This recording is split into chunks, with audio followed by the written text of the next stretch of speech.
Mayroon daw di umanong gulo na nangyayari sa loob ng Kamara. Mayroon daw nagalit nung tinanggal si Zaldico. 'Di ba? Sino ho ba ang nagtanggal? Diretso na natin, yung anak ng presidente. So meron daw girian nangyayari between the Office of the President at Office of the President at ang Kamara, ang Speaker. So, sabi nila, abangan natin, mapapalitan daw. Baka. Oo. Baka may mapalitan na... Na naman. Na ang papalit pa nga daw ay malupit na malapit, as in katabi sa kama. ang papalit sa sa speaker.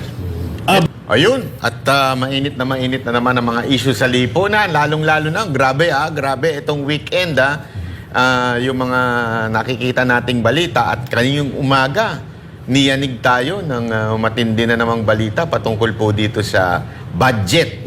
Yung pinaka-corrupt na budget sa buong kasaysayan ng Pilipinas. So yan ang ating isa sa mga tatalakayin. At syempre yung medyo, alam mo, ako naguguluhan din dito sa Hindi, putuloy muna kita, Banat pa. Alam ko medyo in the groove ka dyan Kasi ang involved sa budget ay Congress and Senate. At nitong weekend, syempre, muna natin. Hingin muna natin ng comment ng mga netizen patungkol doon sa naganap na sukatan. Nagkaroon ng sukatan. At ang nag-pilot episode dyan, si Coach Oli at si Master Judea, and then yung Sunday, ako naman at si Banat pa. Hingin lang natin yung opinion ng netizen. Kamusta naman po ba? Kayo po ba ay masaya doon sa mga sagot na narinig nyo sa mga sa mga senatoriables natin? At may mga susunod pa po yan. Abangan po natin dahil after netong 2 episode, Banat Bay, ay marami pong mga nag-confirm na mga in-invite po natin para sa mga susunod na episodes. Ayan, kita nyo naman si Coach Oli at si Master Judea nung pilot episode. Kita mo intense si Coach Oli dyan. At syempre, na-interview natin, bali 5 na, Banat Bay. And yung susunod, hopefully, kasi supposedly 3 yan kahapon Kaya lang nag-back out yung isang isang guest natin dahil nga meron family emergency. So, kita nyo, napakaseryoso ni Banat Bay at ni Boss Dada dyan. Kita nyo naman, hindi ba? But anyways, going back, mga bossing, again, antayin namin yung inyong mga comment dyan at kung meron po kayong mga suggestion, ilagay nyo rin po dyan para at least alam natin kung ano pa yung mga pwede nating gawin, i-improve, baka may request kayo, mga tanong and the likes. So, speaking of budget, Banat Bay, yan yung gusto mong pag-usapan talaga. Ayan. Aside from the budget, pag-usapan din natin yung mga pagpalit-palit dito sa Comelec, di ba? So, marami din yan. Ano pa ba pag-uusapan natin dyan? Oo. Napakaraming mga issues. At ito nga, just recently, merong sagot. Actually, ang Malacanang doon sa naganap na statement ni Congressman Ungab, ni Senatoriable Vic Rodriguez at ni dating Presidente PRRD or dating Presidente Rodrigo Roa Duterte. Patungkol ito doon sa mga blanco daw dyan sa BICAM Committee, Banat Bay. Paki-explain mo nga, saan nagkaroon ng pagkakamali dito? Kasi parang merong miscommunication Parang hindi yata naintindihan nung administration yung stand, yung mismong vlog. Hindi ko alam kung pinanood ba nila buo yung vlog na yon or baka nakinig lang sila kung kani-kanino. Banat Bay? Kasi pero natin ito, lalaliman po natin yan sa upload natin na video, pero bigyan ko na ho kayo ng summary. Kasi kailangan natin maintindihan kung paano ho ba binabalangkas ang budget ng ating bayan. Okay? Sisimulan ko ho, may format ho ito, napaka-importante ho ng format na ito para maintindihan ho natin kung bakit nagkaroon ng misunderstanding at the same time, pananadya ba para magkaroon talaga ng kontrobersiya. Ganito, nagsisimula ang budget. Mula sa Office of the President through DBM, inaayos nila yung budget. In total? Oo, total budget ng buong taon. Aayusin nila yan. Pagkaayos nila yan, isasubmit nila yan sa legislative branch, sa Senate at sa Kamara. Anong gagawin ng Senado at ang Kamara? Bubusisiin ito. Hindi dadagdagan, ha?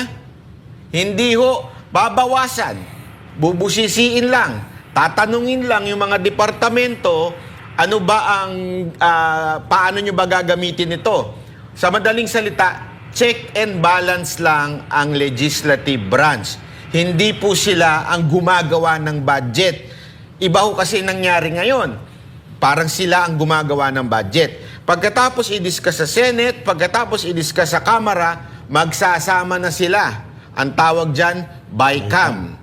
O, pag pinag-usapan na sa BICAM, yung tapatan, nakikita niyo yun, di ba? Senators, at saka congressmen, yan, sapatan sila, ay naayos na natin kung paano tayo kikita. Ganon. Di ba? Ganun na pinag-usapan nila eh. After nun, BICAM na yon, pupunta yun sa smaller unit. Sino yon? Yung Senate President at saka yung kanyang finance at saka speaker sa Congress naman at saka yung kanyang balalay na nagkataon si Zaldico yon. So, apat na lang sila. Kaya nga, sinasabi ni VP Sara Duterte, bakit pa tayo nag-uusap-usap dito? Eh, pagdating naman dun sa small unit na yon, sila rin naman na magdi-decide. So, ganun ang nangyayari. Pagtapos noon, okay, ngayon, isasubmit ito. Saan? Sa printing. Printing. Ayan, napaka-importante nito. Okay? Sa printing po, para i-print yan, tapos pipirmahan ng presidente. So saan ngayon yung sinasabi ni PRRD at saka ni Congressman Ungab na blanco? Nangyari po yung blanco doon sa maliit na unit after BICAM. Sino yon? Yung apat na yon at saka yung mismong BICAM. So sa madaling salita, sabi nila Congressman Ungab at ni Pangulong Duterte, bakit blanco yan at bakit nyo pinirmahan yan? Sa BICAM yan. Nangyari. Okay? Ngayon, tama rin si BBM. Tama rin ho siya sa sinabi niyang walang blanco. Yes. Kasi dilagyan bago mag-print.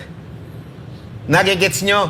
Blanco do sa BICAM, in between BICAM and the printing, diyan ngayon Nagkamilagro. Ang tanong, okay, eto bang milagro na ito, kanino nangyayari yan? Sino ba yan nagpiprint na yan? Printing press lang ba yan? Ang nagpiprint po niyan, walang iba kung hindi Si rin Mister. nandoon sa Congress, Si Mr. sa House. Speaker. Okay? Nasa House din. Secretariat din. So, sa madaling salita mga kababayan, diyan naging himala yung BICAM at yung kung sino man yung nagpiprint. Bakit to? Nangyari na po yan ng ilang beses sa mga ibang congressman noong unang-unang panahon pa. Meron silang budget, pagdating doon sa printing, nababago. Diyan nagkakaroon ng himala. Sabi nga naandyan ang talagang makapangyarihang himala. Na parang nagtataka nga yung ibang mga congressman, ba't pa tayo nagkwekwentuhan dito? Tapos mga senador, mga congressman, bakit pa nila binabalangkas yung budget? Ganun din naman pala mangyayari. Babaguhin din naman pala. Ang pangit lang dito sa nagkataong pinakakurap na budget ng Pilipinas, dito, blanco. Literal na blanco, so merong naglagay bago i-print. So, tama din yung sagot ni BBM na Hindi blanco yung hindi pinirmahan blanco niya. yung yung na-print. Oo. Tama ho yun. Ang mali, yung nagtanong. Sino? Media. Media. Nako po, yan na Ang naman. nagtanong kasi, ganito. Sabi ni PRRD, blanco daw yung pinirmahan mo. Walang sinabi si PRRD, panoorin yung paulit-ulit, walang sinabi si PRRD na blanco yung pinirmahan ni BBM. Ang sinabi niya, blanco doon sa BICAM. So naturalmente, itong presidente, ang sasagot niya, sandali, wala namang blanco Kasi yun yung tanong eh. Oo, yun ang tanong, di ba? So sasabihin niya, sinungaling ka, Duterte. Kasi nga, iba yung tanong. Ang problema kasi, sana lang, mawalang galang na po, Pangulong Marcos, sana, bago kayo sumagot, sinigurado nyo muna yung tanong dahil mga ulul talaga ang mga media. Para talaga magkaroon ng controversial. Ayan o, ang linaw-nilaw, BICAM, wala akong sinabing ang presidente na si Pangulong Duterte na yung presidente ang pumirma. So talaga magkakaroon ng misunderstanding dyan. Ngayon, alam nyo kung ano palalabasin. Nakikita ko na kagad palalabasin ngayon doon sa mga nagbabayad sa media na palalabasin na peke o fake news peddler si Pangulong Duterte. Nakukuha nyo na? Meron talagang demonyo na kumukumpas diyan sa mga media para palabasin fake news si Congressman Ungab, fake news si Atty. Vic, fake news si Pangulong Duterte. But in reality, both of them are correct. Tama naman blanco yung BICAM. Tama rin na meron ng numero yung printed. Yung pinirmahan. Oo. Naintindihan natin, ganun ang system na nangyari. Ngayon, kayo ang humusga. Sino yung demonyong kumukumpas dyan? Sino ang naglagay ng mga sulat-sulat dyan? Nag-fill in the blanks. Ano sa tingin mo, Coach Oli? Ang ganda po ng paliwanag ni Banat Bay. Salamat at naintindihan nating mabuti. Pakiulit nga. hindi ko naintindihan Hindi. Pero ito lang sa akin. Itong issue ko dito May nagkamali. May gusto silang ipalusot. Meron silang gustong ipalusot. Kaya yung statement ni PRRD na kung sa opisina ko yan nangyari, di ko maalala kung ang pagkasabi niya ay kung sa opisina ko yan nangyari, pinagsasampal ko yan. Di ko maalala yung kadugtong. Basta one thing for sure, sinabi niya, kung sa opisina ko yan nangyari. Yun ang importante. Dapat ngayon, andyan na tayo sa issue na yan. Definitely, merong pagkakamali. At definitely, merong lulusot. It means, merong gustong magnakaw. Kaya nga pinalulusot nila yung budget na yan, na blanco. Dapat, may managot. Kung kasalanan man yan, kung nino o hindi, dapat gumalaw ang Pangulo. Kung hindi niya yung kasalanan, merong malintikan dyan. Kasi nga, being the head, being the leader, the president of the state, hindi po pwedeng hahayaan mo lang yan hindi natin masisisi na katulad nito sinabi ni Banat Bay, hindi nila trabaho yan.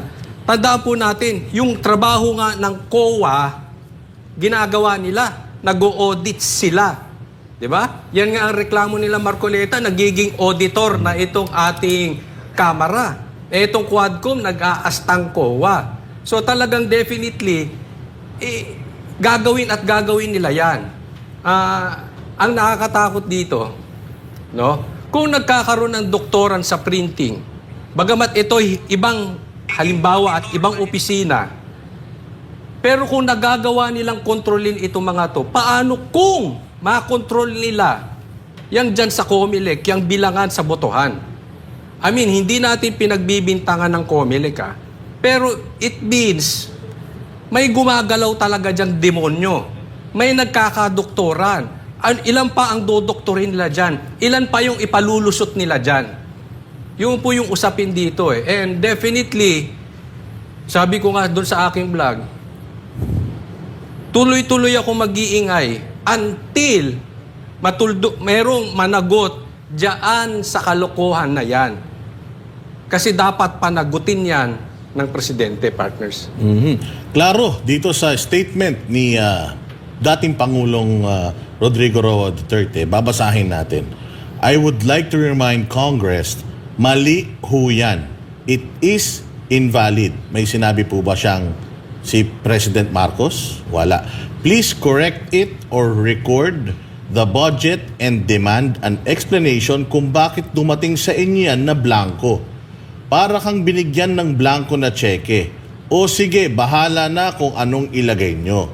In the same manner, yung mga blanco dyan, whatever or whoever corresponds to that particular item is free to just fill up the amount. by all commandments of the law that cannot be valid and enforceable. So Ayan. klaro, malinaw na ang sinisita dito ni PRRD is yung House at yung BICAM. Hindi po niya binanatan dito ang presidente. Ito lang ang pinaka ano ko dito, ang pinaka nakikita ko lang din na isang pagkakamali kung meron man ang presidente natin. Tama. Hindi niya in-scrutinize ng maigi yung pinirmahan niya. Yun lang yun. Kasi totoo yung sinasabi niya, pirmado ko yan, may mga numero yan eh. So pinirmahan ko yan, walang blanco. Pero ang pagkakamali dito is, hindi nila chinek yun thoroughly, kasi kung matatanda natin si PRD, ganyan yan. Pag may nakita yan mali doon sa GAA, binabalik na talaga yun. Pero this time, walang ganun na nangyari. At meron siyang vinito, pero hindi natin narinig na ibinalik niya. Ibinalik nila sa Congress para i-ratify yung vinito niya. At ang isa pa is, yung mga nakapaligid kay Pangulong Marcos, bigla na lang nag-jump into conclusion na sinisiraan na naman ng mga Duterte itong si President Bongbong Marcos na hindi naman yun talaga ang sinasabi ni President Bongbong Marcos. Simple lang po, available po yung video na yan. Sana, before kayo nag-react, sana, pinanood nyo muna yung buong video. Kasi kung panonoorin nyo yung buong video na yun, kahit paulit-ulit, it's just a 45-minute na vlog eh. Makikita nyo doon na hindi pinatatamaan ng presidente, ng dating presidente Rodrigo Duterte, si Bongbong Marcos dito sa pagpirma ng GIA. Ang sinasabi lang niya is, invalid ito dahil before nga dumating ng printing, pinirmahan nyo na, blanco pa rin. Yun nga ang nakakaano dito eh. Nahalata mong merong gumagawa ng gulo. Para talagang mapagbintangan na kontrabida lang si Pangulong Duterte. Pero hindi.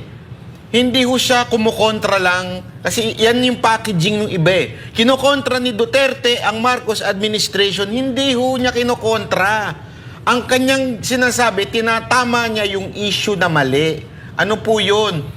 Yung blanco na pinirmahan ng BICAM.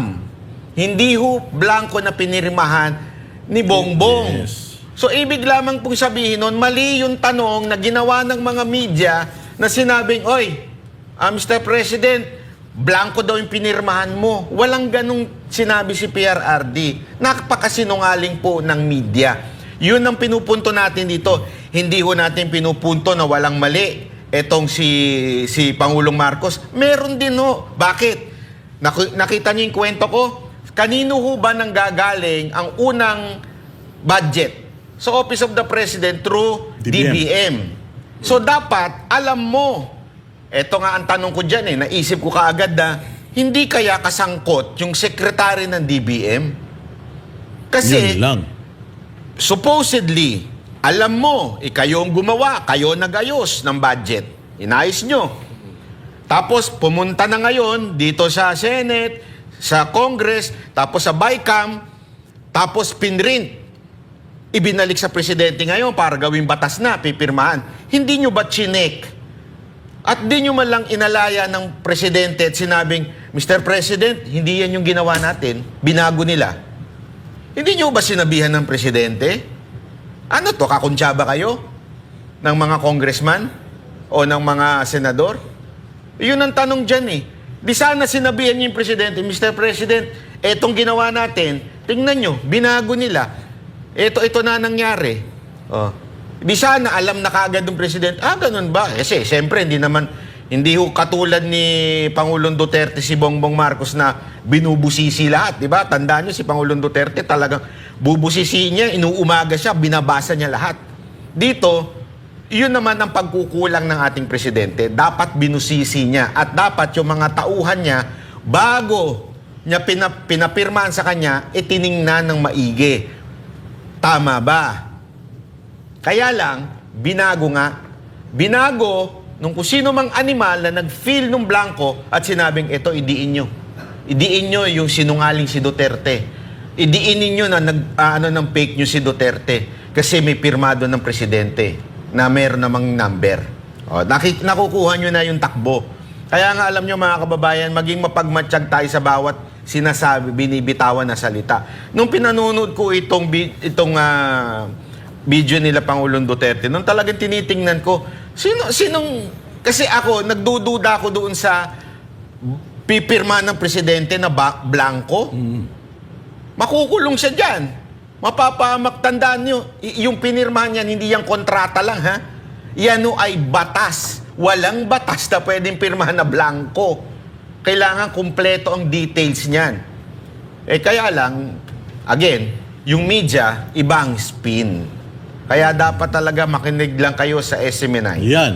Yun na maghahatid sa inyo ng totoong talagang mga figures. Kasi si PRRD, noong sila ay pinepresent itong papeles na ito, meron talaga silang pinapakita eh. Pinakita talaga nila na blanco eh. And yung papel na yun is an official document. Hindi, pero maaari din maaari na namang hindi fake news yung mga media. Malamang tanga lang din. Hindi nila binusisi. Parang, wala na, iba na eh. Bahala na, tanong na natin sa presidente, blanco daw. Okay. Hindi man lang nila inisip na, ano ba yung sinabi?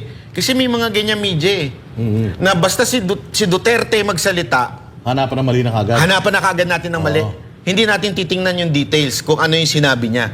Dito ang linaw, paulit-ulit nila sinasabi, bycam, di ba? Paulit-ulit nila sinasabi.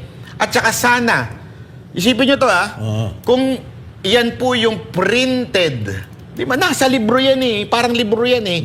Nasa printed, di sana pinakita ni Pangulong Duterte, Mr. President, pirmado mo. Bakit blanco? Hindi naman niya ginanon. Iba yung pinakita, yung bycam report. Ibig sabihin yung bycam na yun ang ipinakita. So ibig sabihin, meron talagang discrepancy o sabihin na natin malis yung pagtanong para lumabas na masama o fake news si Pangulong Duterte. Tama. Coach Oli, kasi January 13, nung resume ng Congress. So hinanap ni Congressman Ungab, nasan yung JA, yung print out na. Para, kasi usually sa mga 15 years na ako na congressman, pagbalik natin from holiday break, nandito na yung sa lamesa natin, bakit ngayon wala? So, yun ang tanong ni Ungab. And then, naglabas itong Malacanang ng statement na naipadala na nila. So, parang pinalalabas din nila na mali si Ungab na wala. Pero, nung sinasabi nilang kung kailan nila pinadala yung printed, 14. So, nung araw na hiningi ni Ungab talaga yung kopya, wala pa talaga, Coach Oli. 14 lang. So kasi parang pinalalabas pa nila dito si Ungab. May print out na naghahanap ka pa. Pero siguro dahil nga bumalik 'yun sa Congress, and by the way, Coach Oli, si Amy Marcos. Pinatotohanan niya 'yan. Although ayon natin i-quote sana si Amy, pero sinabi ni Amy sa kanyang isang post na papaano ako pipirma sa isang blanco. Coach Oli. Well, tama yung sinabi ni Banat Bay, no? Dito na lang tayo sa SMNI. Hindi ito self-serving. Kasi, tingnan nyo naman, sino ba ang nagpapalabas ng traffic sa Davao? Hindi nila nire-research yan kung totoo ba yan o hindi. Basta meron silang pinulot na balita, hindi ko alam kung saan galing yung balita na yon, kung nasa payroll din, ayoko magbintang. Nasa kanila yan. Kaya lang, ang responsibilidad ng media is double check. Confirm yung balita. Hindi, sandali. Ito nga matindi dyan Bakit ang tinanong nyo yung presidente? Tanga ba kayo media? Dapat ang tinanong nyo si Speaker. Speaker, bakit blanco daw to? Sabi ni Duterte. Yun ang dapat yung tinanong. O kaya si Senate President. Kasi silang dalawa yung bycam yun yung pinaka-ibabaw na nun, si Senate President at saka si Speaker. Blanco daw to. Totoo ba ito? Bakit ang inaano niyo yung presidente? Di ba? Bakit? Hindi nila gagawin yung Banat Bay. Hindi nila kayang tanungin si Speaker. Alam naman natin yan. Alam natin kung ano yan. So, alam natin yung kwentuhan na yan. So bakit di matanong ng media ang Speaker? Bata siguro sila ni Speaker. Hindi sila sunod-sunuran sa presidente, si Speaker sila sunod-sunuran. Lulubog siya ron lulubog siya ron. Tapos siyempre, gagatasan nila itong lahat ng tatama sa Duterte, yan ang nila, gagatasan nila. Diyan ang Kaya kita mo, pati nga Davao, tinamaan na. Pati si Pastor Kibuloy, tinamaan na. Dahil patungkol ito sa mga Duterte. Kaya ako, simple lang. Ako, tama naman yung facts nyo Maganda yon, napakalinaw nun. Pero sa akin lang, dapat may managot. Yun ano ba yung sa atin na maliliit na mamamayan? Yung details nyo yan, ay intindihan nyo yan, kayo yan. Tama yun. Pero hanggat walang nananagot sa nakawan, ano para sa aming mahihirap? Yun yung tanong dun Kaya sana, dapat may managot dito. Meron naman tayong Feeling ko leaders. merong may girian na gaganap sa Malacanang at saka sa Congress. Congress. Parang. Di ba? May kwento nga si Boss Dada, pero Sige, maganda yung kwento. Gusto ko Makikikwento ba ni Boss Dada? Hindi mo kinukwento Hindi, sa akin. kasi ito lang ko. Ito tinanin nyo Kaya nagkakaleche-leche yung bayan natin Pilipinas kasi yung mga naghahatid ng balita o yung mga nagtatanong, hindi naman relevant yung mga tinatanong nila. O hindi naman dapat yung tinatanong nila yung sumasagot sa issue na yun. Katulad ng sinasabi ni Barat, it's supposed to be the Congress and the Senate ang sumasagot nito kasi naka-address sa kanila yung vlog na yun Yung sinasabi ni PRD, naka-address sa kanila sa BICAM. Walang nabanggit na GAA doon. Hindi naman yan yung kinukwento mo sa amin parang ganito lang yan mga kababayan. Kunwari, nagbigay ng statement si Coach Oli. Sinabi niya, grabe naman to si Boss Dada, ang laki-laki ng tiyan. Kuwari, nagbigay ng statement si Coach Oli ng ganon. O, di ba? Ang statement niya para kay Boss Dada. Tapos ako yung media. Tinanong ko si Coach Oli, Coach Oli, ba't mo naman sinabi na ang laki ng tiyan ni Judea? Nagigets nyo? O, siyempre, sasagutin niya, sinungaling siya. Wala akong sinasabi na mataba siya. Tama naman yung sinabi niya. Kasi sinabi niya ng malaki tiyan, si Boss Dada, hindi si Judea. Which is fake news yun Fake news din yun. Di ba? Ibig sabihin, ang tanga-tanga ng media, bakit ang tinatanong, yung, alam mo yun, hindi naman yun yung sinabi. Tapos sasabihin mo yun. Oo. Para talaga mamali ang sagot. Kasi ang maling tanong, sigurado yan, mali ang sagot.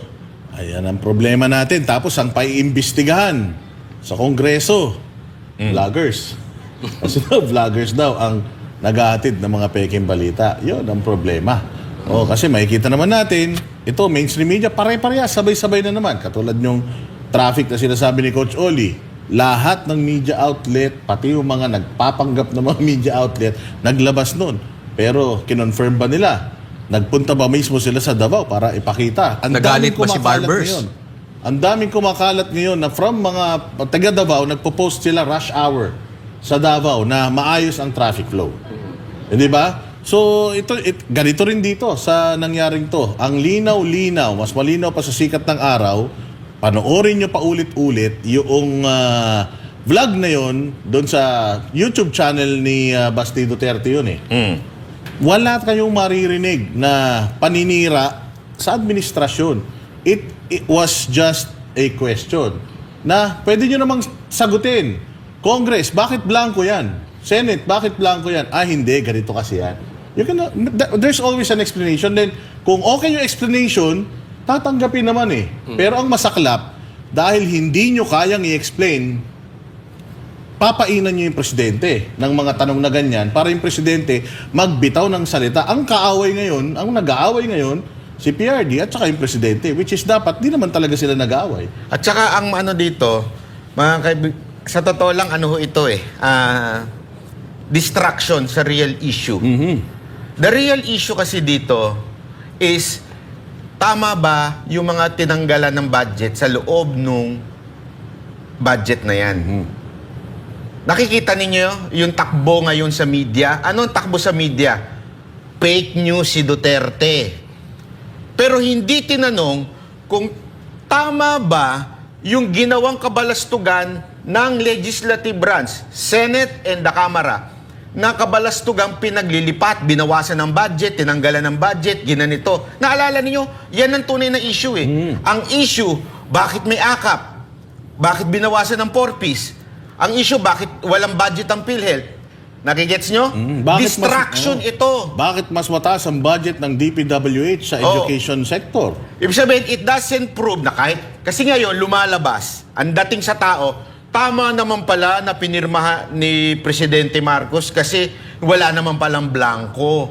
Di ba yun ang lumalabas ngayon sa tao eh? Pero ang tunay na issue is yung pinirmahan ba, na, sabihin na natin walang blanco, yung pinirmahan ba makatarungan pa rin sa mga ordinaryong Pilipino? Ang makikinabang pa rin po ba nun ay mga ordinaryong Pilipino? Hindi. Nagigets nyo? Nawala na tuloy yung usapin doon sa laman ng budget. Ang usapin na ngayon, abay bumaligtad pa. Fake news pa si Duterte. Nakikita ninyo, ang galing nung nag-i-spin ng mga animal na yan. Siguradong may PR firm yan. Totoo yan mga partner. Kaya nga, Coach Oli, ano pa bang may dadagdag mo patungkol dito sa GAA issue na to? Again hindi po binabatikos ng dating presidente ang current president. Ang sinasabi lang po niya, invalid yung pinirmahan ni presidente.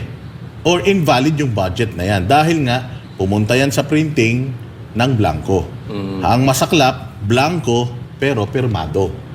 At merong ebidensya. May papel na ipinapakita sila PRD.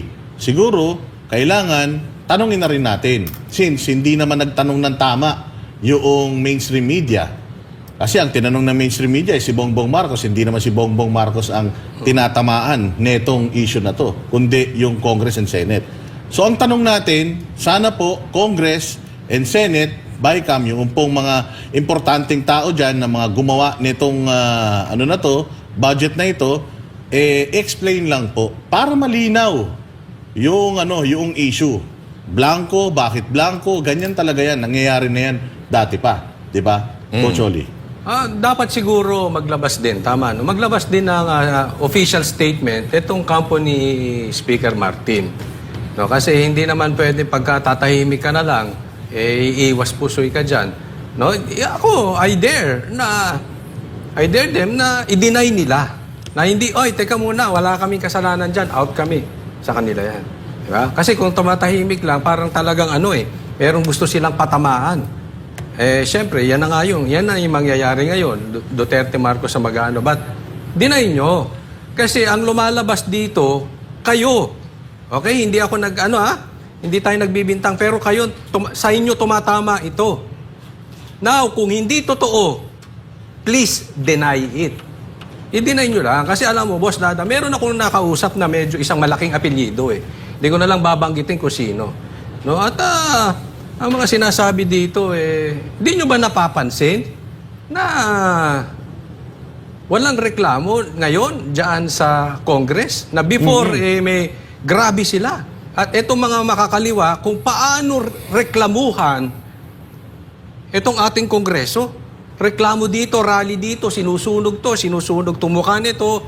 Diba? Kung ano-ano. Pero ngayon, tahimik ang kaliwa dito sa Congress, walang reklamadoran. Kaya nga ito yung sinasabi natin. Bantayan natin yung spin. Ito yung spin na sinasabi. Ito yung kwentong gusto nilang palabasin. Bakit walang nagrereklamo ngayon? Dito sa media, dito sa mga makakaliwa, dito sa Congress na ito. Napansin nyo? Tama ba ako o tamang-tama? May tama. May tama sila.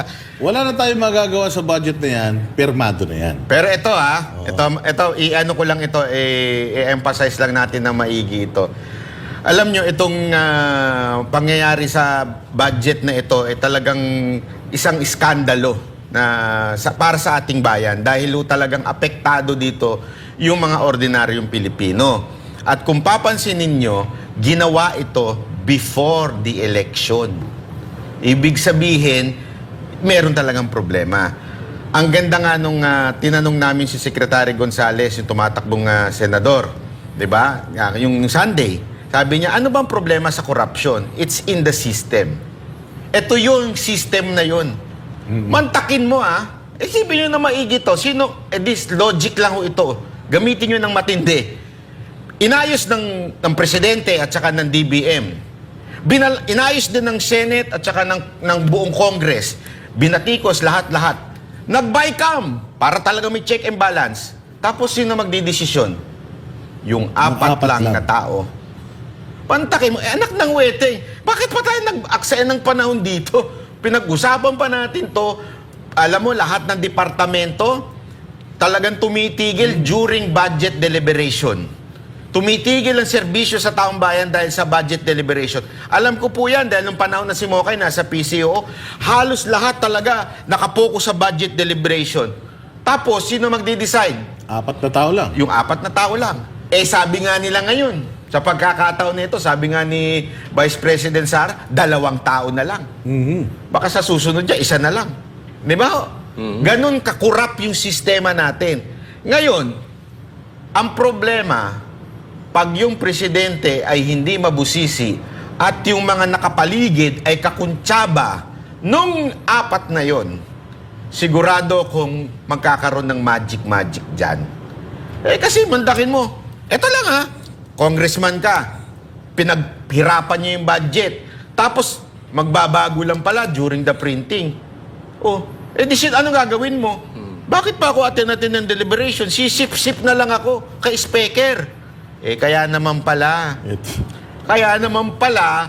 kulang na lang, talagang sip-sipin nyo ang tumbong ni speaker para lang talaga magkapera kayo.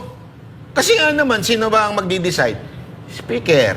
At saka, yung kanyang appropriation, chairman. Tama talaga si Vice President Sara Duterte. Pero eto ang aabangan natin, Banat Bay. Yung twist. Ano ang twist? Kasi may balita ka. Ikwento mo na. Ito ang natin, ang aabangan natin dyan, mga bossing, yung twist. Kasi, syempre, nasukol sila ni PRD. Nasukol sila ni Ungab Walang may reputasyon na magsalita tungkol sa korupsyon kundi si PRD. Kasi alam natin na hindi korap yan na tao. Ngayon, natatandaan natin may napatalsik nang hindi nila namamalayan. Biglang may nalaglag. Masaklap nito baka yung nalaglag gamiting sacrificial lamb at sa kanya isisi lahat ng ito. Nako po, sir, ingat ka. Sabi nga natin, yung karma, yung gaba, dili magsaba. Baka mamaya, eto na. Yung mga gawain nyo, baka mamaya, kinagawa na sa inyo at gagawin sa inyo. Yun, ang delikado rito. Pero hindi yan yun. Sabihin mo na, ikwento mo na. Ayun. Yung nasagap mong balita mula say... Pero ayun, ang balita natin. Hindi, sa atin lang kasi... Hindi, kasi may nabalita si Boss Dada. Ako na nga magkwento, niya ikwento. Nagkakaroon daw ng di umano, allegedly, barbers, allegedly, alam mo ibig sabihin ng allegedly, di ba? Meron natin. Pero, alam mo, meron pang isang mainit na nagaganap ngayon. Sige. Itong inaugurasyon ni President Trump sa Amerika na Banat Bay, inisnab mo. Pasensya na. Nga, ang tindi ni Banat Bay. Oo, kung yung iba... May snow pala. Oo, yung iba, nangangarap na... nangangarap yung iba na i-meet or ma-meet or maimbita sa inaugurasyon ni Donald Trump. Pero... hindi naiimbitahan. Si Banat Bay, inimbitahan. Tumanggi. Tapos tumanggi. Ibang klase talaga ang Banateros. Naku po, patay Walang Jew talaga. Pero babalikan natin yung babalikan natin yung balita na yan kasi meron tayong meron tayong insert na live na kaganapan diyan sa Washington DC. Tingnan natin kung available na. Wala pa naman po. Pero ayun nga, napaka-importante kasi na malaman natin itong mga ganito kasi alam naman natin, hindi ba? So, na very excited tayo dito sa Trump administration na ito dahil yung kanilang nakita niyo yung lagi natin pinapalabas, Banat Bay, di ba? Yung Attorney General nila titigilan na daw o pipigilan itong mga political persecution sa mga simbahan. Pero ito na, isang makasaysayang araw para sa Amerika habang naghahanda si President-elect Donald Trump na manumpa para sa kanyang ikalawa at huling di magkasunod na termino si Valerie Lascano para sa detalye ng balita live mula sa US Capitol, Washington, D.C. Val, Ako. magandang gabi sa'yo.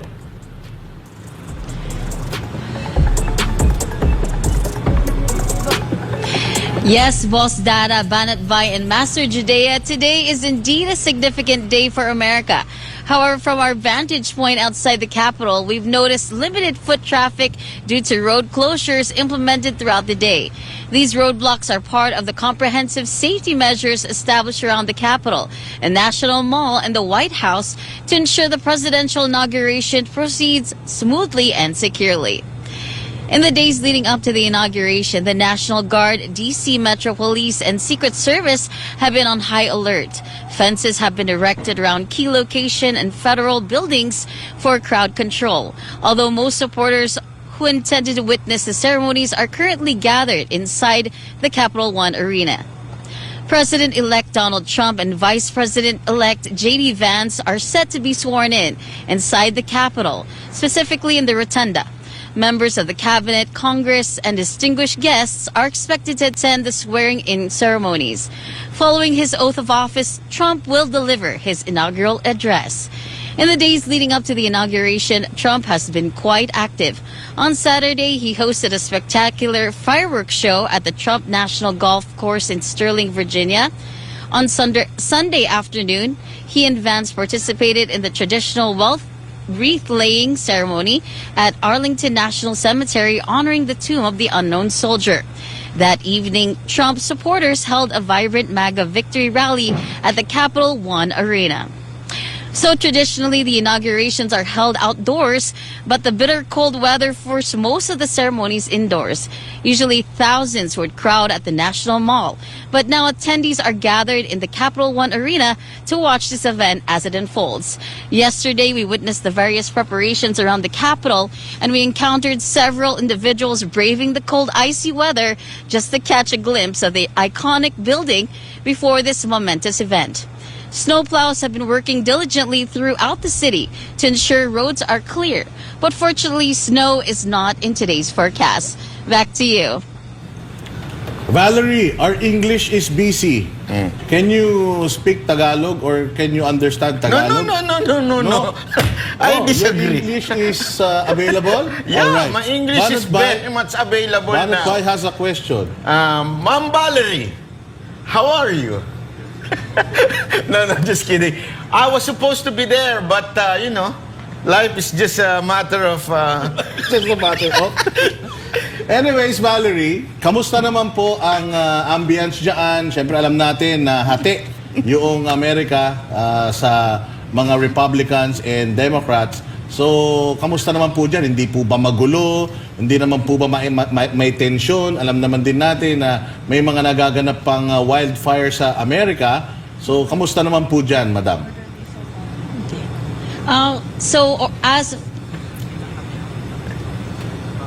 So as of now, the freezing cold weather is really cold. But at this time, the safety measures are in place, and as you can see behind us, the police and all of our armed forces are really securing the area. So we're stay with us as we continue to keep you updated for our inaugural updates. Okay, Valerie, by the way, Banat Bay Has a question. found his English already. So Banat Bay? how's the reaction of the Filipino community on Donald Trump pala. inauguration? How's the Filipino community there? Are there in a congratulate manner? Parang nakoma. Nawala na. I object. Nahirapan siya sa tuloy. English mo, Ayan. Banat Bay. Dahil Ayan. dyan, nawala siya. Nawalan siya ng Oo, signal. wala. Nawala ng Nandiyan signal. na, Nawala ng nandiyan na. signal. Bumalik. Eh, Valerie. Ayan. So how's the community, the Filipino community? Are they happy that Donald Trump won? Yeah, you may speak, Your Honor. So as you can see, at the moment here at the Capitol building, there's not many people, and I'm sure most of the Filipinos are there right now in the Capitol Arena and the other venue where they will be meeting President Trump later on. Otherwise, They will be joining virtually through television and, of course, through this live broadcast. Coach Oli, do you have a question? From Sambeda? Coach Only is absent. Master Judea daw eh. Hindi, may buhok po ako, ma'am. Ma'am Valerie, no? Ma'am Valerie, ayan. Malamig po ba? How's the weather down there? Ganun? Oo, how's the weather down there? Hindi, pero masaya tayo, no? Oh, masaya tayo dahil mawawala na yung pang-aapi sa mga reliyon. Sa mga church, yan ang isa sa inaantay natin. And hopefully, sa tingin nyo, ma'am, susunod na bang paalisin yung EDCA rito?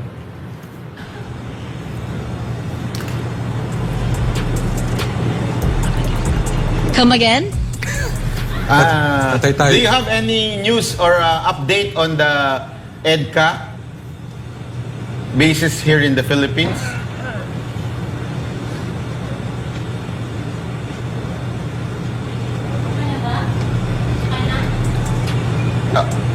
So, at this moment, the weather here is... Medyo malalim masyado. Okay, Thank you very much, Valerie Lascano, for your report. Yeah. Actually, masyadong malalim ang English ni Banat Bay, kaya hindi maintindihan I ni think- Valerie. Oo, talaga. I hindi, think mahina ang ano? signal. Mahina din ang signal namin. Yung tissue. Pero medyo Yung ilong nanghina ko, kami ng bahagya doon. Ibang klase. Oo. Sana kung Japanese yun, medyo maano natin, di ba? Hindi kami prepared. Hindi kami prepared doon sa mga Inglesan ng mga tanungan. Pero napakagandang development nito. Siyempre, para sa ating bayang Pilipinas, alam naman natin, Donald Trump is a strong ally. English yun. Yeah. He's a strong ally of the Dutertes. And I second just the motion. recently, nagkaroon po tayo ng mga pagbabalita patungkol diyan sa magiging pagbabago, development diyan sa Department of Justice. And napakagandang balita na ang Department of Justice currently yung na-confirm na si Pam Bondi ay makikipag-cooperate sa Senate para imbestigahan itong mga atrocities, itong mga pang-aapi sa mga religious men of religious belief, sabi nga nila. Actually, Mga itong naganap na Senate, confirmation itong isang opisyal nila, is a vindication for Pastor Kibuloy. Kasi talagang nakita natin dito, inamin hindi lang si Pastor Kibuloy, a lot of churches. Uy! Agoy. Mayabang ka pag walang Hindi, marami talagang churches dyan na ginipit nung panahon ni Biden. Actually, si Biden talaga anuhin yung kasaysayan. Pasensya sa mga bumoto kay Biden ng mga Pilipino. Pero si Biden isa talagang nagtanggal ng Biblia at Diyos sa bansang Amerika. At ngayon nga, alam naman po natin, di ba, si Donald Trump ay malapit po sa mga evangelical po. Kaya naman din, ngayon bubusisiin nila yung ginawang state. Di ba? Parang talagang state action yan. Mismong gobyerno ng Amerika. Di ba? Na ginipit nila, inorderan nila ang FBI na magtanim ng mga Spy. Spy dun sa mga churches. So nadali talaga mga religious freedom ng mga churches dyan. Kasama na po si Pastor Kibuloy. Kaya no wonder lumabas ang tunay na sinasabi ni Pastor Kibuloy noon na talaga namang siya ay pinersecute lang. Kaya sabi ko sa inyo mga kababayan, darating din ang panahon. Tingnan ninyo, sa Pilipinas, darating ang panahon na mabivindicate si Pastor Kibuloy. Alam niyo kung bakit? Bakit? Kasi ganito lang yan Ang husgado natin, huwag na natin paligoy-ligoyin. Minsan ayaw nilang magdesisyon kaagad dahil sa political pressure na ginagawa ng ibang mga politiko, lalo na ng gobyerno ng etong nakaupo. So, tinitingnan nila talaga, binubusisi nila yung batas, hanggang tinitingnan nila, batas tuloy yung demanda o yung accusation kay Pastor Kibuloy. Tingnan nyo eventually, pag wala na sa power yung mga umuusig kay Pastor Kibuloy, mavivindicate si Pastor Kibuloy. Kasi kung ebidensya at ebidensya lang ang babasihan, sigurado inosente si Pastor Kibuloy dyan. Pinagtatawanan niya namin kasi may mga nabasa na po kaming mga ebidensya na mga nag-akusa sa kanya. Aba, bumili pa. Bumili pa sa 7-Eleven bago siya nagpaano. Kaya sabi ko sa inyo, pag nakita niyo yung ebidensya, matatawa ho kayo. Nakakatawa. No. 300 daw. 300 daw ang kanyang nilapastangan. Yun ang sabi, 300. Pero ni isa, walang nabuo. Ang galing. Oo nga, malupit to. Kaya sabi ko nga sa inyo darating ang panahon pag iba na ang gobyerno, mavivindikito itong si Pastor Kibuloy. Tama. At speaking of Pastor Apollo Kibuloy, number 53 na po si Pastor Apollo Kibuloy sa balota. Tatandaan po ninyo, hindi na po 52. Number 53 na po. Kasi hindi ba nagkaroon ng TRO ang Supreme Court?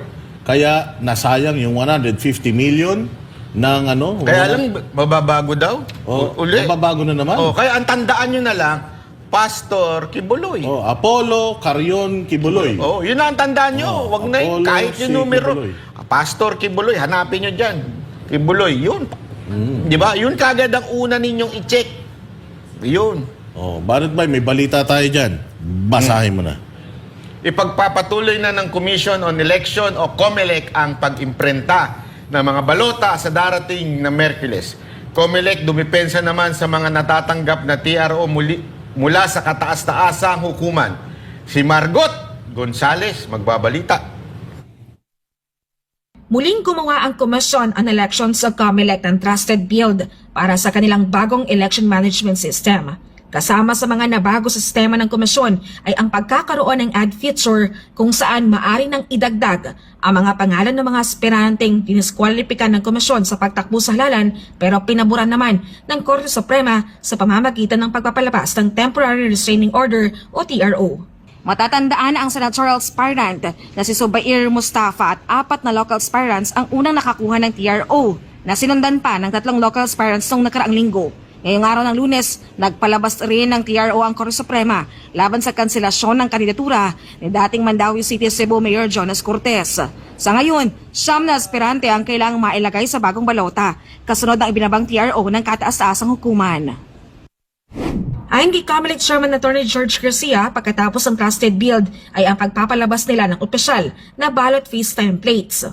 Sa Miyerkules naman ay magsisimula na ulit ang komisyon sa pag-iimprenta ng mga bagong balota kung saan ay gagamitin na ng poll body ang mga makinarya ng National Printing Office o NPO.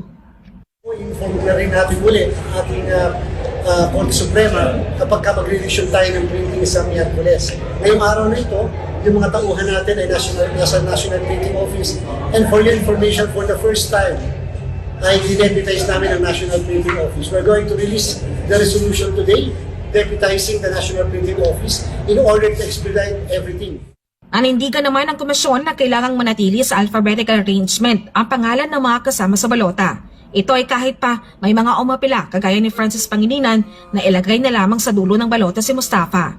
Isinantabi rin ng poll body ang sesyon na maisama na sa balota ang lahat ng mga aspiranteng may nakabinbin na apila sa Korte Suprema.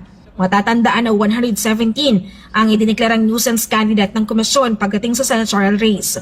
17 sa pagkakongresista at 67 naman sa mga tumatakbo sa local positions.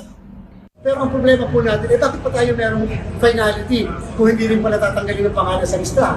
Kung lahat pala sila mag-aapila sa Supreme Court, ibig sabihin yung 117, mananatili ang pangalan sa listahan, magiging 183 ang pagpipilian ng mga kababayan natin. At pagkatapos, dapat kumaunawaan ng lahat. Ang sabi ng batas, bawal ang substitution kapag ka namatay o na-disqualify ang kandidato. Pero pag ang kandidato, ang candidacy niya ay na-cancel o denied due course, hindi po siya naging kandidato and therefore, hindi po siya pwedeng palitan. Dumipensa naman ang COMELEC sa mga natanggap na TRO mula sa Korte Suprema. Siguro po, kaya madami pumunta sa Korte Suprema dahil madami kami dinesisyonan ng mga kaso. Kung ang ginawa kaya namin ay hindi na lang kami mag-desisyon. Para walang TRO maibibigay sa amin. Kaya lang po, hindi ba parang pagsuway naman yun sa tungkulin, may nakaata sa amin po mga balita. Dapat mag-resolve ang COMELEC. Talaga napakahirap. If you will not resolve early, ang COMELEC ang masama. Pag niresolve mo ng maaga rin, ang COMELEC din ang masama. Pinag-iisipan naman ng poll body ang pagpapaaga ng COC filing sa susunod na eleksyon para hindi na maulit ang aberya sa pag-iimprenta ng mga balota. Ayon sa COMELEC chief, tinitingnan nila na maisagawa sa buwan ng Hulyo ang filing para magkaroon sila ng sapat na panahon sa pagdidesisyon at paghihintay ng resolusyon mula sa Korte Suprema. So that kung July mag-file, abay, madami ng panahon kami para i-resolve ang kaso at mas mahaba ng panahon din para makapunta sa Korte Suprema yung mga hindi papalari sa desisyon sa amin. Diba ako nag-file ng candidacy October 1 to 8, ni-resolve namin ang lahat ng bago matapos ang Disyembre o bago matapos ang Nobyembre. Ganun po kabilis ang ginawa natin without sacrificing the quality of the decision. So ibig sabihin, kung July yan, kaya po namin ng July, August, by September, may mga decisions po kami hanggang sa NBank level. At least, meron silang September, October, November, December para makapunta sa Korte Suprema. Para sa Diyos at Pilipinas Kumahal, Marco Gonzalez, SMN News. Ako, mahal Ayun na. ito. Problema to. Matinding problema yan. Actually, talagang dilema natin yan dahil, syempre, paano, mantakin mo ako kunwari lahat na na-disqualify, nagreklamo sa Supreme Court. Aminin naman natin talaga may problema rin tayo pagdating sa korte. Kahit sa Supreme Court, konti lang din po sila. Paano ho ang kaya matindi yung problema dyan Ano ba sa tingin mo? Costly, actually costly na problem yan. Mantakin mo, 150 million ang nalugi sa pera ng bayang Pilipinas. Naku, grabe. Malaking pera yun. Nawala lang, nasayang. At ang pinakamasakit nito, Banat Bay, nangyayari na daw to dati. At tinanong nga natin ng COMELEC dito kung mapipigilan po ba ito, pwede po ba kayong makipag-usap ng masinsinan sa Supreme Court pa? Kasi parang pinalalabas dito ng COMELEC, which is totoo din naman, na may kakulangan or mayroong pagbagal. May iba ang timeline nila sa timeline ng Supreme Court. Kaya sa timeline nila, kailangan na nila mag-imprenta. And then sa timeline naman ng Supreme Court, syempre sa dami ng kaso na inaasikaso dyan, hindi nila nare-reactionan lahat ng mga apila dyan sa COMELEC. Kaya talagang medyo mabigat ito na problema natin kasi hindi nga siya sure na hindi na mauulit. So pwedeng sa susunod na election 2020. Paano kaya solusyon dyan? Ayun, ang solusyon siguro dito, baka kailangan mag-double time ang Supreme Court or dagdagan yung mga tao sa Supreme Court or baka naman mabababa na masyado yung sweldo ng mga tao dyan. Kaya kumikilos na lang sila according dun sa mga sahod nila. Alam ba ninyo, si Pastor Apollo Kibuloy, meron siyang dyan, Banat Bay, meron siyang panukala patungkol dyan. Na yung mga huwes, yung mga taong korte, ay gagawin niyang competitive yung kanilang mga sweldo. Abay, dapat lang naman. Yung mga West, talaga. Kasi, para hindi sila, alam mo yun, impluwensya ng iba. Di ba? Importante din yun. At saka, bantakin mo, yung mga congressman nga, laki ng sahod, wala namang kwenta. O ito, nagtatrabaho, dapat talagang taasan ng sahod. Di ba? Importante yan. Hindi, kaya nga ako din, tama din yung suggestion ng COMELEC, agahan po nila yung registration. Hindi, filing of COC. Filing of COC. Alam nyo kung bakit? Yung isang tumatakbo senador dyan, kauupo pa lang na secretary, abay, nagtitipon na kagad ng mga ngampanya sa kanya, gusto na kagad tumakbo. Ibig sabihin, maaga pa lang, alam naman nila na tatakbo sila na senador, di ba? Bantakin mo, kakampi daw siya ng mga, ng mga kalaban, mga ganyan-ganyan. So, Coach Oli, anong iyong reaksyon patungkol dito sa... Kasi ako lagi ako sa number 53 na. Pwede pa daw, sabi ni Banat Bay na baka magbago pa. Kasi marami pa yatang mga ay kailangan desisyonan ng korte ng mga apila noong na-disqualify. Ako, gaya ng sabi ko, lagi ako doon sa ibaba Ano ba yung para sa mga ordinaryong Pilipino, para sa ating mahihirap? Isipin mo, hindi tayo pwedeng laging nagsasayang ng 150 million. Grabe yun, no? Parati yan, ilang 150 million pa ang kailangan nating ubusin para tayo matuto. Ngayon, hindi ko alam kung ano talaga solusyon Ito dapat ipasa natin sa COMELEC. Kayong nakaupo dyan, kayo ang gumawa ng desisyon kung paano nyo haharapin itong problema na tuwing mahuhuli ng itong husgado natin, ng desisyon, ay meron na tayong paraan. Dapat, alam nyo na yung gagawin nyo, hindi lagi tayo magsasayang ng 150 million. Or more. Doon tayo. Yun na, kayo na bahala. Kaya kayo nilagay dyan sa pwesto para meron kayong silbi. So, kasi darating at darating next election, ganyan pa rin. Baka nga ngayon, magkaulit-ulit, nag-iimprenta na naman kayo, tapos mababago naman.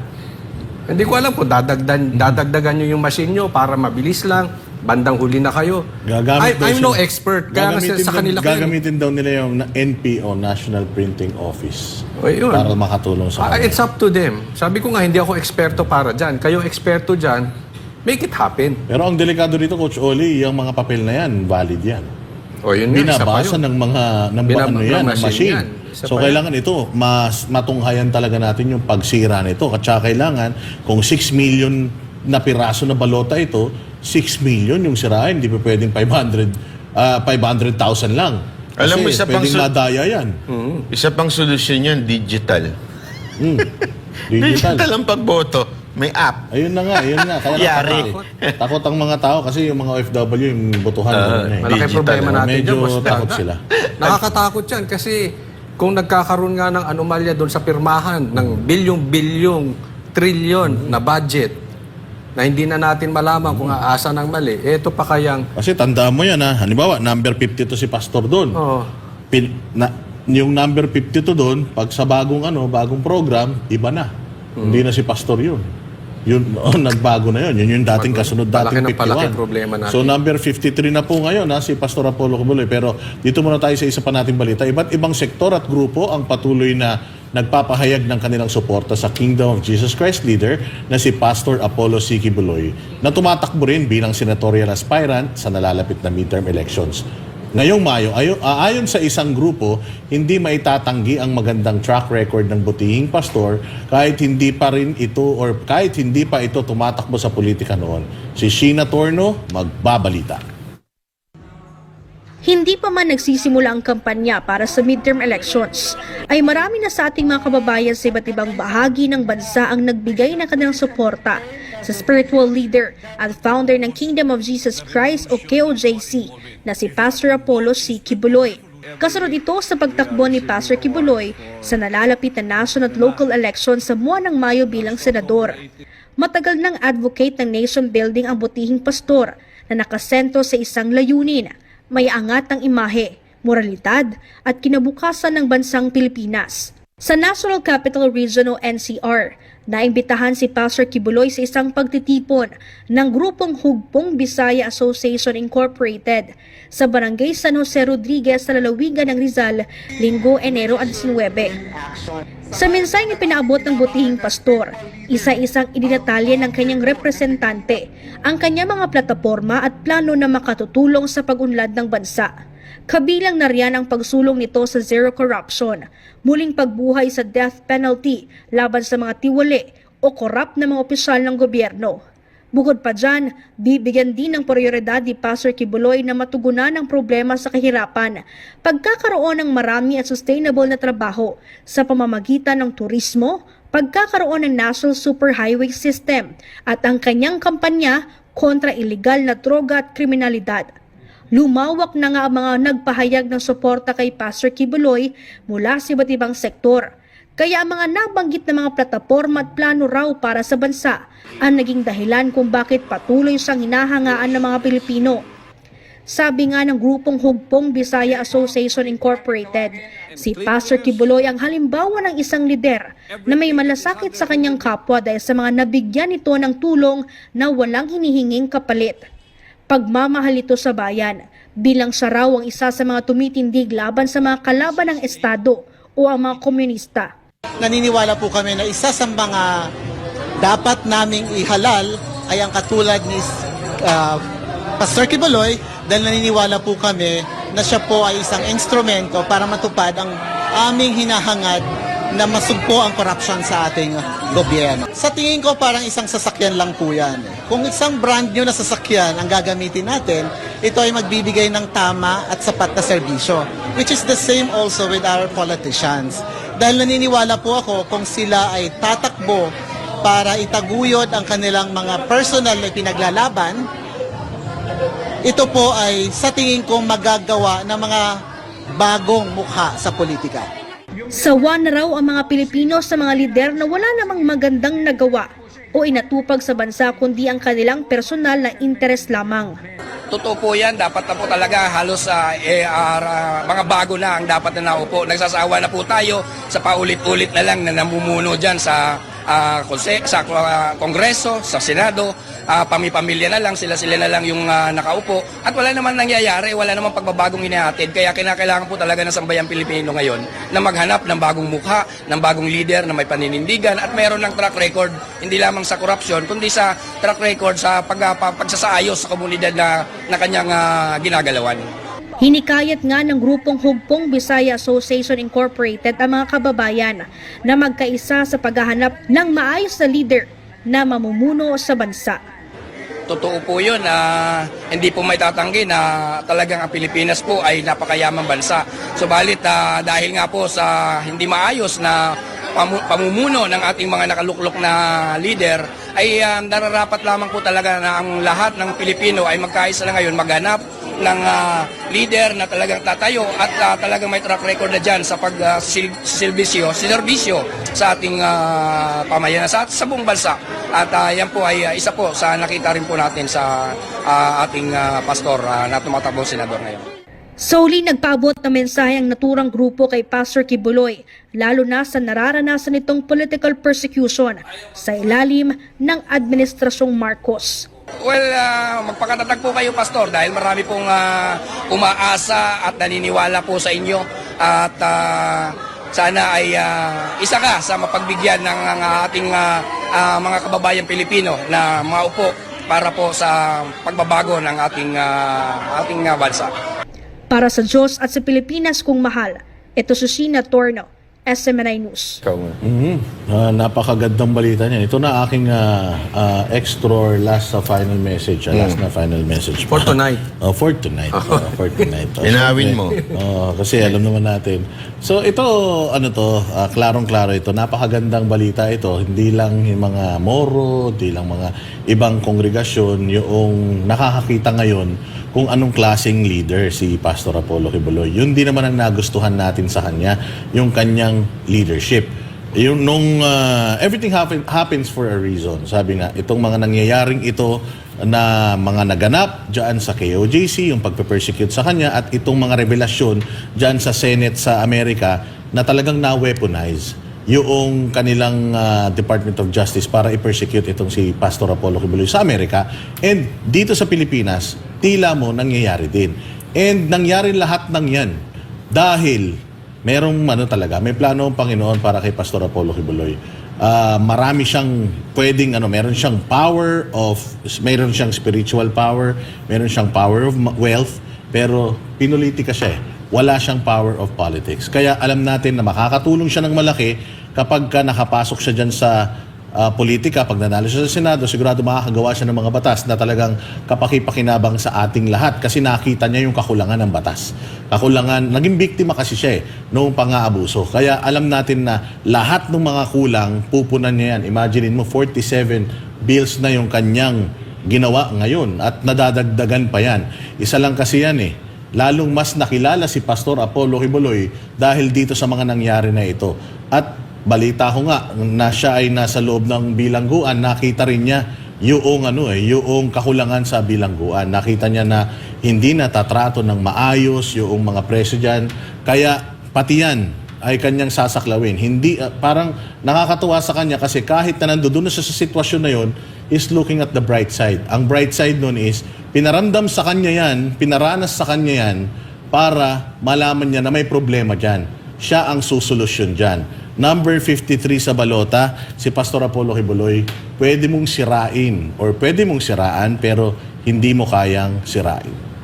Coach. Coach Oli. Alam mo si Pastor Kibuloy, isa to sa nagustuhan ko sa kanya. Organic po si Pastor Kibuloy. Yan ang lagi kong tinitingnan sa isang politiko, sa isang kandidato, sa isang kaibigan. Yung totoo ba? Alam nyo, marami-rami na rin naman akong nakausap ng mga politiko o gustong maging politiko At ako very observant ako doon sa taong kausap ko kung plastic. Kung organic kasi, marami tayong nakikita eh. Yung iba pumupunta ng palengke, pero alam natin, kaplastikan. Yung nagkakamay, alam natin, kaplastikan. Umiinom sa plato, yung mga ganon. Alam natin hindi totoo eh. Kaya nga, ang daming mga politiko na talagang nagkalat yung kanilang balita na hindi pinapaniwalaan ng taong bayan. Kaya naman ito si Pastor Kibuloy, gusto talaga ng taong bayan kasi nakikita nila organic, hindi plastic. Yung pinapakita ngayon ni Pastor Kibuloy, dati niya nang ginagawa yan eh. Kahit ako nung nakakausap ko si Pastor Kibuloy, ako, observant ako, hindi ako mahilig dumaldal pag may kausap eh. Ino-observe ko yung galaw ng tao, ito ba plastic? Totoo ba itong sinasabi niya, ganyan? So lagi ako nag-iisip, alam niya ng mga kasamahan ko, at nakikita ko, no, yung mga pagtulong ngayon, dati na eh. Kaya nga nung nakita ko yung mga bata, the last time na nakita ko yung mga batang tinulungan, mangiyak-ngiyak pa ako noon kasi sabi ko, totoo ito. Totoo itong tao na ito. And bibihira na po talaga doon sa ating mga politiko na hindi kinakain ng sistema. Kadalasan kasi, very dangerous. Maraming politiko sa atin papasok magandang loob. Pero katagalan, kinakain ng sistema. Mas malakas yung kademonyuhan sa katawan eh. Kaya papasok, mabuti, lalabas. Ang daming politikong ganyan. Sige, ilagay nyo dyan. Kakaupo pa lang, naging demonyo na. Bakit? Pumasok kasi hindi organic. Babalikan ko yung salitang yon. Kaya, obserbahan po natin, no, yung mga politiko na ating susuportahan. Let's make sure na yung kanilang pinapakita sa TV, yung kanilang ginagawa, organic po. Banat Bay. Alam nyo, ako sa dami ko pong mga nakausap na mga gustong maging senador at gustong maging politiko. Ito ang dalawang obserbasyon na nakita ko ho pagdating kay Pastor Kibuloy. Number one, hindi ho siya nangangako, ginawa niya na. Ibig sabihin, bago pa siya magsabi ng plano niya, ginawa niya na. Pangalawa, hindi pa ho nakaupo, abay nagbalangkas na ng batas. Yung iba, hindi nga nila makasagot kung anong batas ang gagawin nila eh. 'Di ba? Ito si Pastor, nabalangkas niya na kagad. Naisulat na kaagad. Ganon siya ayan, ang dami na ho niya kaagad na batas na gustong ipasa para makatulong sa ating mga Pilipino. Yun ay napaka-importante sa akin. Makikita nyo talaga na hindi lamang po ito magaling pagdating sa pag-organisa ng kanyang church, magaling po pagdating sa leadership. Talagang nangunguna pagdating sa trabaho, makikita mo talaga. Ito mga kababayan, hindi po kami nagsasalita ng ganito dahil nandito po kami sa SMNI. Hindi. Kami pong mga banateros, maasahan niyo po kami na pag kami nagsalita ng isang bagay patungkulo sa isang politiko, sigurado. Kasi hindi ko kami yung gano'n na again, lagi ko nga sinasabi sa mga kasamahan ko, malay nyo, bukas wala na tayo. Di ba? Hindi kasi hindi naman natin hawak ang buhay natin eh. Malay ninyo, bukas is end of the world na. Malay nyo, di ba? Gano'n ang Kaya, importante, wala ho tayong, alam mo yun, sinasambang politiko o sinusunod na politiko for the sake lang na sundan sila. Basta tayo, pag tama yung politiko na yan, kahit ano pa kulay niyan, kahit ano pa partido niyan, sundan natin, tulungan natin. Kasi gusto natin matulungan yung Pilipino. Pero kahit pa ano pang kulay niyan, kahit kakampi pa ni Duterte yan, kung sa tingin natin, sablay yan. Ganun ang banateros. Kaya asahan nyo. Kami hindi kami nandito nagsasalita sa inyo tungkol kay Pastor Kibuloy dahil nasa SMNI kami. Hindi, nakita ho talaga namin. Personally, hindi lang ho nakita, na-experience po namin ang ginawa niya sa KOJC at ginagawa niya, hindi lang sa KOJC para din sa nation building. Nakita ho ng aming mga matayan. Paglilinis pa lang, napakalupit na. Di ba? Mantakin mo, ilang taon niya nang ginagawa yan, hindi pa siya tumatakbong senador, naglilinis. Ang tiyaga nun, Ang hirap po niyan. Kaya, ito, pananaw ko ito talaga. We're gonna be blessed as a country pag naipanalo ho natin ito si Pastor Kibuloy. Sabi nga nila, di ba? Ay, hindi pala sabi nila. Sabi ho ng Panginoon, righteousness exalts a nation. Kaya we need righteous people like Pastor Kibuloy. Kita-kita po tayo uli, mga banateros, dito lang sa SMNI. Pag tama, palakpakan. Pag mali, banatan. Ako po si Banat Bay. At ako naman po, si Coach Oli. At ako naman po si Boss Dada, para sa Diyos At Pilipinas nating mahal.